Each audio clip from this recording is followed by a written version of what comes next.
Selfish question. I've got a second-year uni student at home. My concern is, so with the Liberal Party's position on immigration and students from overseas, how will those universities pick up the shortfall, and will my son's uni fees increase? Jason, the short answer is... Jason. Thanks, mate. Thank you.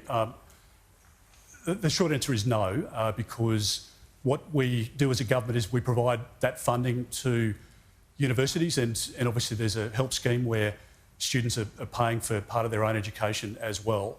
What we've done, though, is that we've said, under the government's program, they've brought in about 1 million people over the last 2 years. Now, that's a higher number, in fact, by 70% higher than any 2-year period in our country's history. The government will bring in under the migration program, so this Big Australia policy that Anthony never spoke anything about before the last election. That will be about 2 million people over 5 years, a population bigger than Adelaide. So if we ask why we've got a housing crisis and why it's difficult, we can point to that because there's massive demand for housing and Australian kids are missing out and rents are up by about 18%.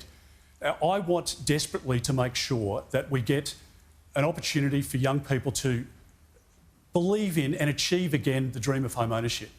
There are about 42 international students coming into our country for every one student accommodation unit that's been approved, and that has had a big impact. So it doesn't impact on the cost of a domestic student going to university, but it will change the dynamic within many universities because, for example, at the Sydney University, you've now got a much higher mix in terms of international students to domestic students, which changes the dynamic on campus. But I want to make sure that we can get Australian kids into housing as quickly as possible. We can't do that because, obviously, if 1 million people come here over 2 years, they want a house for themselves and their family as well. And the government just hasn't been building the housing. Jason, you happy with that? And if you've got a question for the Prime Minister as well? I've got a follow-up question just in regards to part of Australia, our way of life is sharing our way of life with the rest of the world. So part of our humanity is doing good. And so us training other people from all around the world gives them an open opportunity to witness our Australianism. And so by not allowing those students to come to Australia, it actually hurts our brand worldwide. We've had quite a...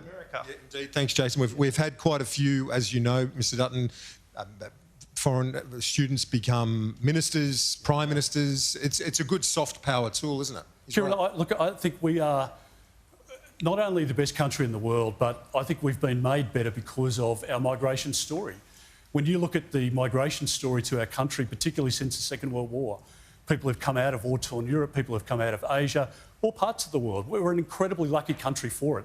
But the numbers of international students have increased by 65% over the course of the last couple of years. Now, that is a dramatic increase. So I'm all in favour of a well-managed migration program, but I'm not in favour of what the Prime Minister has done by flooding the market, and a person is coming in every 44 seconds into our country, and we haven't got the housing to accommodate that. We need to get the sequencing right, and it's why we're putting $5 billion into a program to create 500,000 new homes.